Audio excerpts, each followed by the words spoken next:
talked about, they're not buying what you're selling. And it was the fact that we're either leading with, all the features of our products and not the benefits. We're using network marketing language that is detracting people, or maybe old school language in our posts or conversation that isn't hitting people. And today I was like, you know what? I just had it in my spirit in talking with you guys all month long, all month in August. We've been talking about digital marketing, building a brand. Guys, drop a one if you want to build your brand. How many guys would love to recruit one person a week or one person a day online like Kristen Richards is right now? It's all about building your personal brand. Now, the power of building your personal brand is found in one thing. It's actually just simply showing up. But it's showing up in a different way that you are not doing right now. So we got to course correct. We need to kind of like pivot you into the right path. Now, there are some really exciting things that are happening in the team right now. And I want to give massive shout outs to those that are building massive brands, because you look at Sarah Whitlow, up to 145,000 followers. You look at Kristen, over 100,000 followers. And I'll tell you guys, I have built brands now inside of our company as well as outside of our company. My personal brand to over 330,000 followers. And so you want to know how I've been able to, I just recruited another customer yesterday. How do I get the leaderboards every single month? How do I put numbers on the board every single month?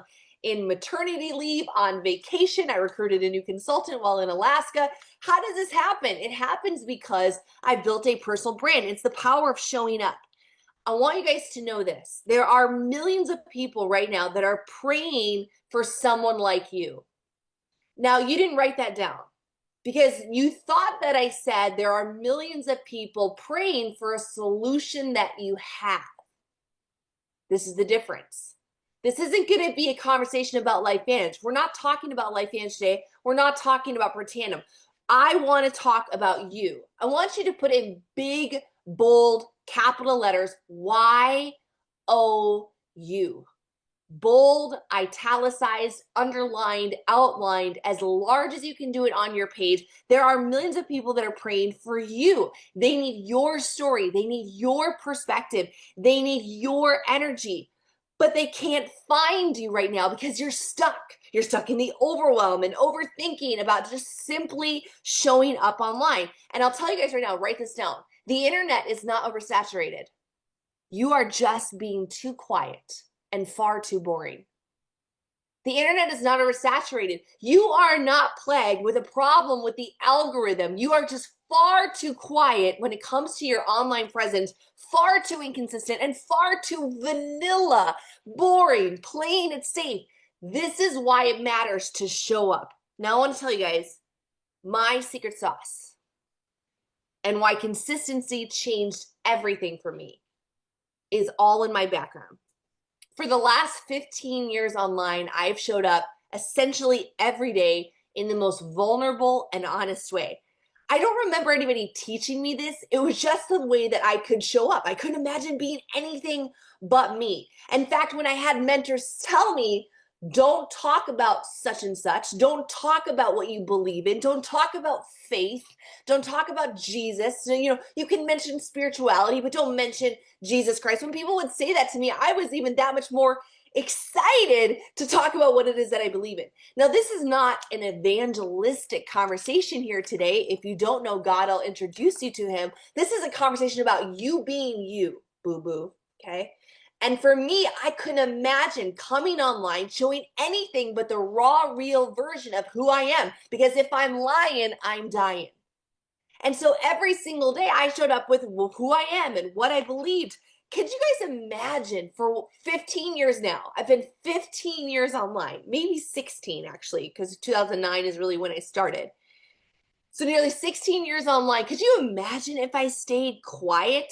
If I hadn't shared my faith, if I hadn't shared my political beliefs or my pandemic beliefs or my vaccination beliefs or my government beliefs, or if I didn't share my health battles or the breakdowns that I had, or even the heartbreaks, or even losing my 7-figure business before joining LifeVantage, if I hadn't done that, if I'd stayed silent, I wouldn't, guys, Team Heart wouldn't exist.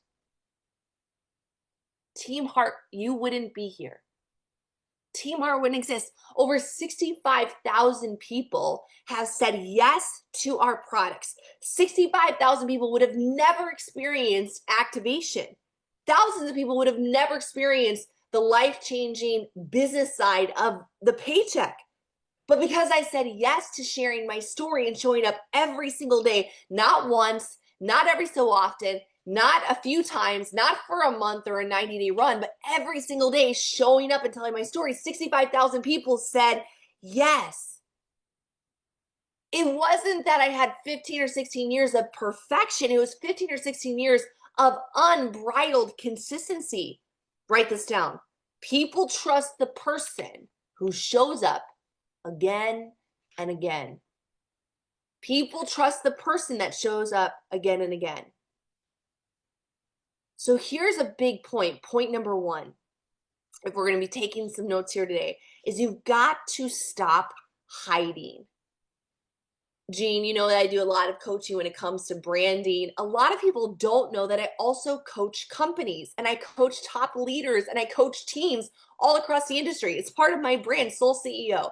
So there's Team Heart, Rachel as a founder of Team Heart, but then I have this whole personal brand called Soul CEO. It's hundreds of thousands of followers. So I train for small companies. I've consulted for small companies. I've done, social media consulting, branding expertise. I've come into teams. I've trained teams in person. I've done live events. I've been paid for speaking. I've co-authored 2 books on branding and building momentum in this industry. I've spoken on the same stage as John C. Maxwell. He called me up and said, Rachel, you're one of the best. I need 15 people in network marketing to train on the 15 invaluable laws of growth, and there's nobody better. And I said, how do you even remember my name? I adore you, John Maxwell, so much. He is my absolute, like the father of leadership. He's like the godfather of leadership, honestly, if there was a bit of a mafia tie to it. And he called me and I spoke on that stage and I recorded a massive training for the industry for him. And I'll tell you guys that I train so many people and they tell me all the same things. They're hiding. They're afraid to get out there and to expose themselves. They tell me, Rachel, it's been said before. Everyone's talking about this. Somebody else is already doing that. Somebody else is already making reels about it. Somebody already made posts about it. Somebody already has a brand about it. There's already Facebook groups about this topic. It's oversaturated. I don't want to be annoying. I don't want to post too much. I don't want Susie Q and Tommy Tom and Jimmy Jim, or I don't know why they all have the same name, but I don't want my buddy from high school thinking that I'm just trying to constantly sell something on social media. Now, guys, these are all lies, and we have to expose these lies. I hear it. It's been said before. Somebody's already doing it. Somebody's already bigger. I don't want to be annoying. I don't want to seem like I'm selling. Do you guys resonate with any of these? Drop a 3 in the chat. Does any of this sound like something or similar, parallel to something you've been feeling? Like, I can't go build my brand because I don't have a story yet, because I'm not there yet, because other people are better than me or younger than me or thinner than me or prettier than me, or they have an aesthetic home. They have a prettier home. They have a prettier life. They have a younger spouse or younger, they have a more vibrant family or a clean car. You're like, I can't show the mess. Or maybe, how about this? I need more clarity first before I build a brand. I need more clarity. I need more focus. I need more clear vision. These are all the lies that are keeping you from hiding from building a brand. You are not overlooked. You're just outshouted. You're not overlooked right now. You're just outshouted. You're not loud enough. You need to know the truth. So let's replace the lies with truth. Write this down. No one has your exact voice. No one has your exact story, and no one has your audience. And I'll go as far as saying that nobody has the specific call that God has for you on your life. It is divine. It is appointed. It is assigned. It is unique. And you are special in a way that you have been called to do something and share something, friend, that God's been putting on your heart for a while, but because you're too terrified that somebody else may be doing it better or bigger, or what are they going to say, or what are they going to think, that is why you're hiding. Write this down. Your people, not my people, not Rochelle's people, not Katina's people, not Anthony. Your people are waiting for you. But guess what they're not waiting for? The polished version, the perfect version, the cleaned up version. They want the raw and authentic you. I want you guys to know that clarity does not come from waiting. It comes from sharing consistently. One of the tools that I've always taught since 2009, really, and it really blew me up, was video. So when I started online in 2009, I started on YouTube way before social media. We had Facebook in 2009, but remember Facebook in 2009? It was really like your friends and your neighbors and coworkers, right? It was like your friends from college and high school, and like it was like you had a couple hundred of your close-knit friends. It wasn't like a marketing tool, okay? So 2009, when I started building online, I did video. There was no live streaming until about 2015. That started with Periscope, by the way, if you remember Periscope. And then it went to Facebook Live. So nobody was doing live streaming. So for like the first 6 years I was online, it was like YouTube. And so when I was teaching video marketing, now it's reels and shorts and TikToks and short form videos and stories and getting your face on story. But when I told people, said, listen, when you're starting video, it's going to take you 10, 20, maybe 50 videos to find your voice, to get the marbles out of your mouth, to figure out what it is that you are talking about and what you care about. The clarity and getting that clear message is not going to come from thinking and strategizing and working it out with ChatGPT. It's just going to become from doing it. It's the same thing with almost any other skill, guys. When it comes to network marketing, people are like, I want to learn leadership, then go lead. I appreciate the John Maxwell's, as I said 8 minutes ago.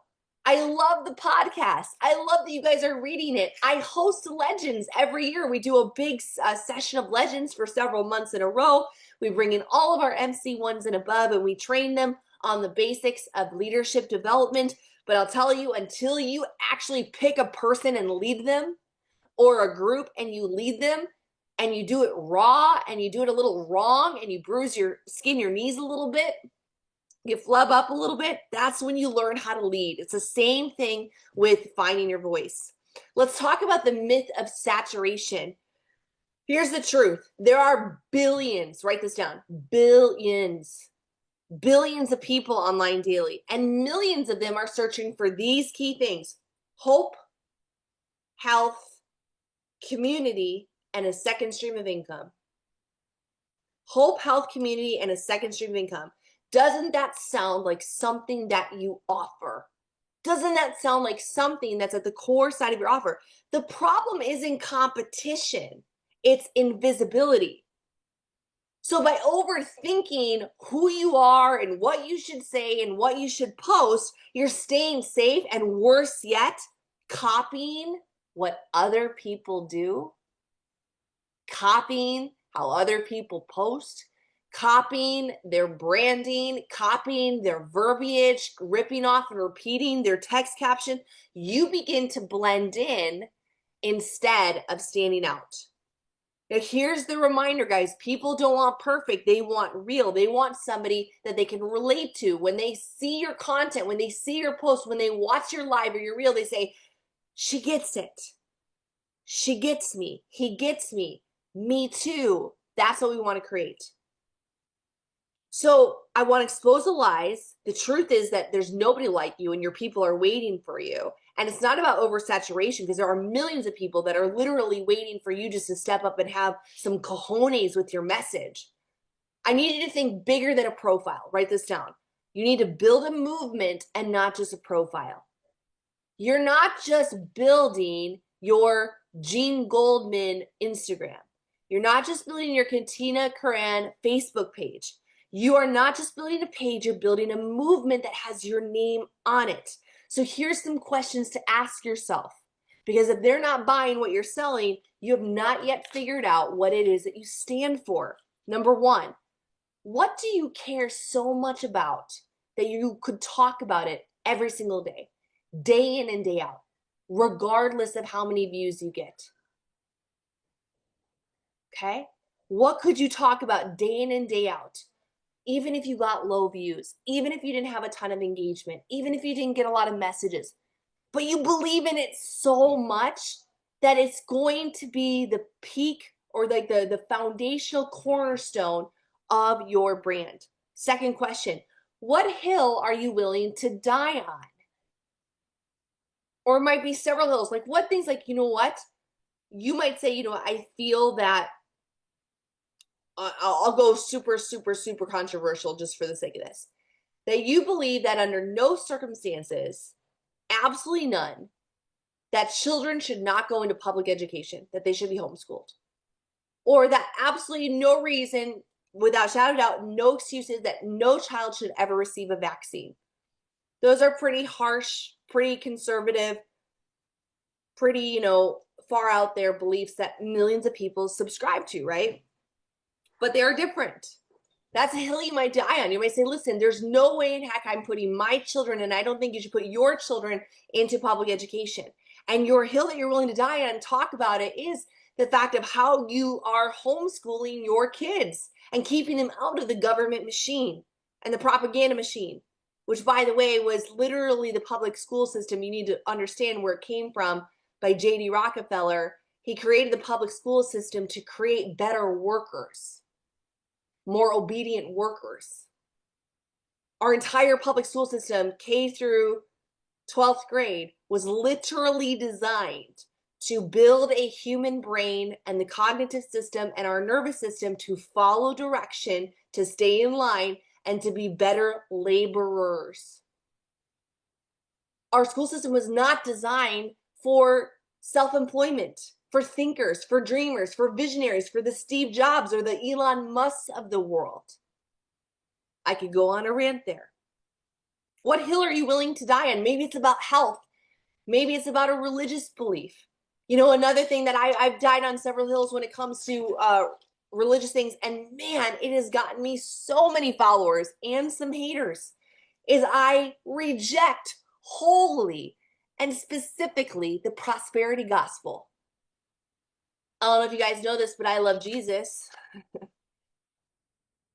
And there are many passages in the Bible where it talks about that Jesus has come to give us life and life more abundantly. And unfortunately, unscrupulous pastors have come and they fed a lie to the flock of believers, saying that if you follow Jesus, your life will be blessed and you will not have ill health and you will not have struggle. And if you have enough faith, you will heal from every disease and you will make millions of dollars and you will do all these wonderful things and you can have your best life now, Joel Osteen. And they do it to the tune of millions of dollars in private jets and on the backers of poor, innocent, faithful people that build their ministry dollar by dollar. They're getting rich off of the scam of health and wealth.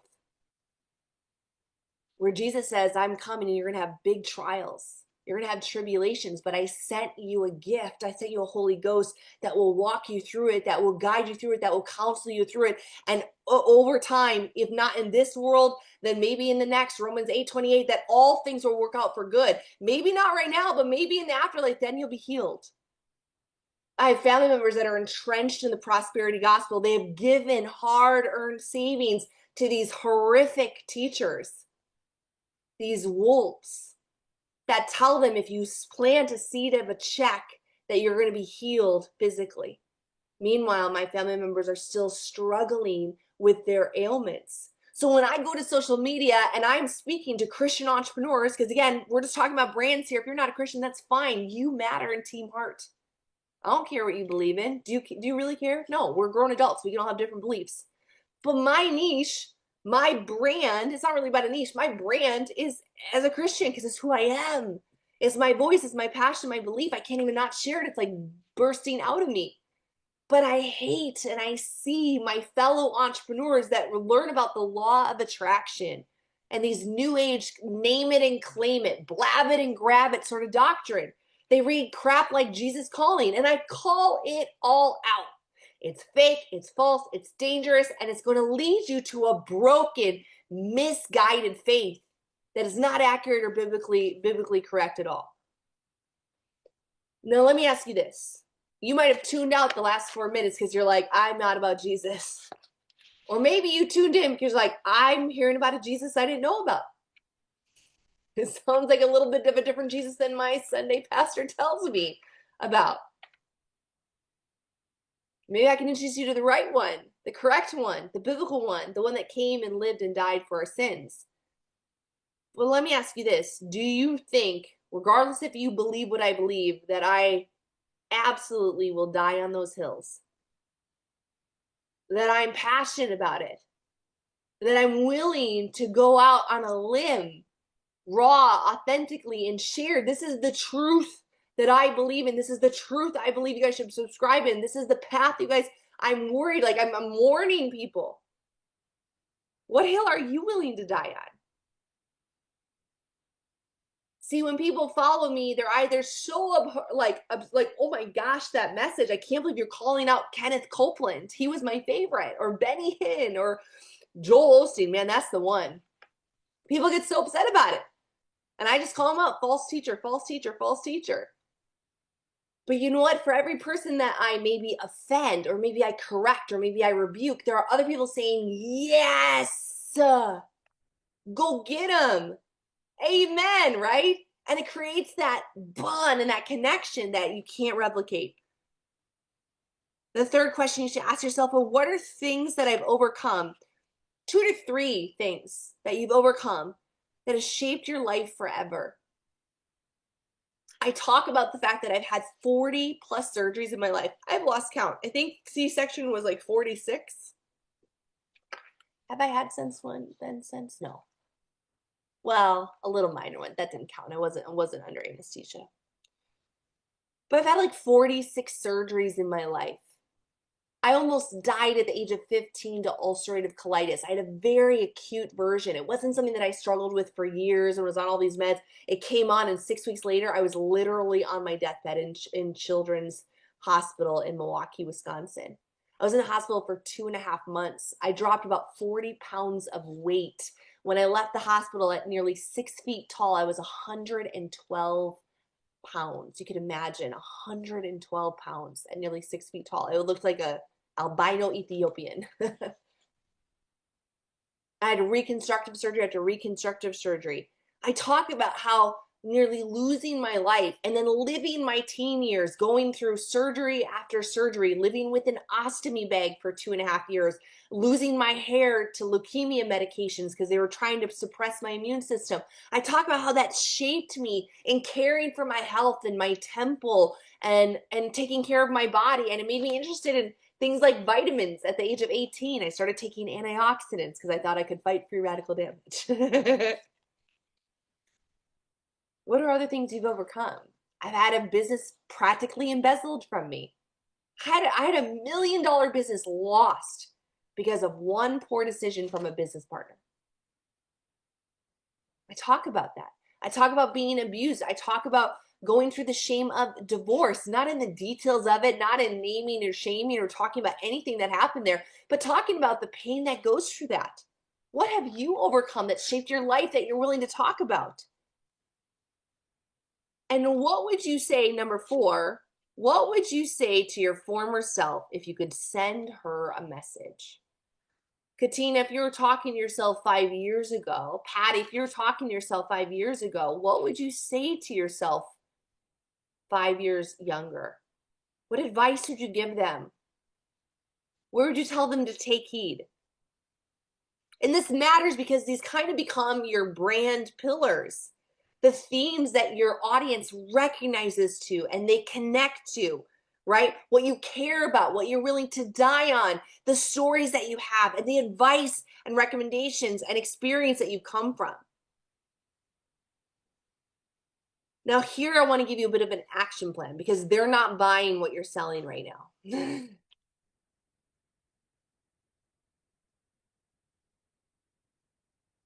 If you have less than 10,000 followers, you're boring, or you're hiding, or you're copying and pasting. If you don't have a Facebook group of 1,000 peers that you're managing, How many guys would love that? Drop a 4 in the chat. If you would love a Facebook group of 1,000 people just like you, that you could mentor, guide, support, encourage. And I'm not even talking just like band. I'm talking about something else. It could be homeschooling. It could be underwater basket weaving. It could be faith. It could be fitness. It could be a health concern. If you don't have 1,000 of your peers, people that are like you, that sound like you, look like you, feel like you, bend like you, who are identical to who you were 5 years ago, you are hiding online. So how do we show up boldly? Here's a couple points. 1, post every single day. I post every day. It might be stories. It might be a feed post. It might be a reel. It kind of varies. If you are at a stage where you don't have little children, it might be all of the above. If you're at a stage where you need to make $10,000 a month, it should be all of the above. Stories, posts, reels. I'm very blessed. I'm at a stage where I'm at financially, influence-wise, but also I'm in the throes of motherhood that I just pick one of the 3. I do my best. I let God do the rest. But I'm at a different stage than most of you guys. Most of you guys don't have 300,000 followers. You need to get there. And it's not going to be by doing it very idly and very inconsistently every single day. Now here's the point. Post not perfect, not polished, just consistently. And write this down. Done is better than perfect. The clarity is going to come. I don't need you to figure out a niche. You're like, Rachel, I don't have a niche. Great, you're untethered. Just be you. You're the brand. It's you incorporated. It's the you economy. I want to write a book, by the way. I think somebody already kind of wrote a book, but it's not quite called that. I want to write the you economy because I feel like this is the best time in their life to like create the you economy. Do you guys like that book? Would you read that book? I think it's pretty cool.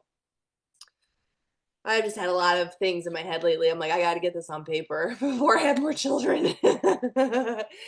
Children eat up your time. All right, stop copying and pasting. So number 1 is post every day. Number 2, stop copying and pasting. Stop copying and pasting. Stop ripping off and repeating. I love that we have Team Heart boards. Our activated affiliate boards is awesome. There are really great shareables, really great templates, really great ideas, and really great prompts. They're really good when you need something in a pinch or if you're brand new. But if you've been here or been around the block, they are terrible for connection. Why? Because it's not you. It's not your story. It's not your rawness. It's not your vulnerability. It's not your hill you're dying on. It's not your connection. It's not, you getting it? Are you following? Are you seeing the trend? You seeing what I'm putting down? Write your own captions. Stop it. When I see a post, and oh my God, I literally, every time I talk to Rob Sperry, he goes, there's no company worse than LifeVantage as a company that one leader does a post and 25 people copy it. And I'm like, I know, I can't tell my team more. I'm like, stop copying and pasting posts. Guys, that worked 10 years ago. It doesn't work anymore. Get the idea from the post. Get the inspiration from the post and then rewrite it in your own. Rachel, that takes more effort. Duh. Duh. But if you want to stand out instead of blending in, you are invisible right now. That's why you don't have any followers. So to get followers, you guys cannot continue to blend in. You can't look like every other marketer. You can't be using the same verbiage. You need to sound like you. Because there's different sides of you, your journey, your faith, your family, your lessons. Let people know the real you. And also start talking like a friend. I've kind of shared this for 3 weeks. Ditch the pitch voice. Post and message in the way that you talk to somebody on FaceTime or sitting across the table from you at your kitchen table. You know, when you talk to Anthony, Boston's coming out. It's the way that he talks. It's the way that they language. It's kind, it's loving, it's intense, it's fast sometimes. You know, Anthony gets excited, he talks really fast. But it's not always like, it's not like a drawn out Southern belle would talk. And it's definitely not a way the laid back Western person would talk. It's not somebody that has a big PhD with huge articulate I mean, I don't even know those words because I don't even have an education. But like, Anthony's going to be Anthony. You have to talk like you. Don't try to talk like Rachel. It will seem inauthentic. People will be like, that's not you. That's not you. And ditch the pitch voice. Post something raw and real this week. What would happen if you decide to start sharing the thing that you're so terrified to share? That's what happened to Kristen Richards, by the way. She was sitting on a diagnosis of lipedema, a very real, very emotionally charged fat disorder. It's when your body disproportionately has a diseased fat cell. It can either be in your arms, usually in your legs, hips, sometimes in your calves. And it's almost impossible to lose through diet or exercise. There's low energy, low blood flow. There's hormonal connections, toxin connections. And about 11% of the female population has some stage of lipedema. And she'd been dealing with this since puberty, but it really sprung up horrifically post-menopause. She had been battling it through activation. She had lost 40 some pounds through diet and exercise, but was still unhappy with a lot of the pain associated with it, the visual aesthetics of it. And she's like, I need to share the story. She decided to finally go public with the one thing she was terrified to share, and then decided to post every single day, raw and authentically, showing the gnarliness of it, showing the battle wounds of it, showing the journey, showing what she's learning through it. Boom, 100,000 followers and hitting upwards of sometimes $10,000 a month in her brand. Your stories that you've been hiding, your faith, your family, your failures, your lessons, you guys got to start sharing it. You're not overlooked right now. You're just out shouted. And I'll tell you guys, the algorithm isn't your enemy. Write this down. The algorithm isn't your enemy right now. It's silence. Silence. You are just one perspective away from somebody saying, I needed that.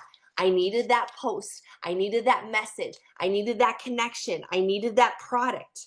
Your one story that you've been sitting on might be somebody's wake-up call. That's what's so exciting. The one sentence that you've been downplaying might change the way how somebody sees themselves and transforms themselves. That's when your brand becomes an absolute movement. Oh man, I feel like we could spend hours on this, maybe even a weekend when it comes to brand building. But everyone's got content and everyone's got a stupid phone to make content to. But the few that really get it, the few make you feel something. The few connect. The few earn your trust. That's how you sell. Everyone wants to rush to the selling part. They want to rush to the conversion part. But they don't realize that they're a real human connecting with real humans on the other side of that keyboard. And it's your job to impart whatever it is that you have to move them through inspiration, through impact. So stop trying to go viral. Stop trying just to get likes or comments. Go out there and share who you are. That's going to do it.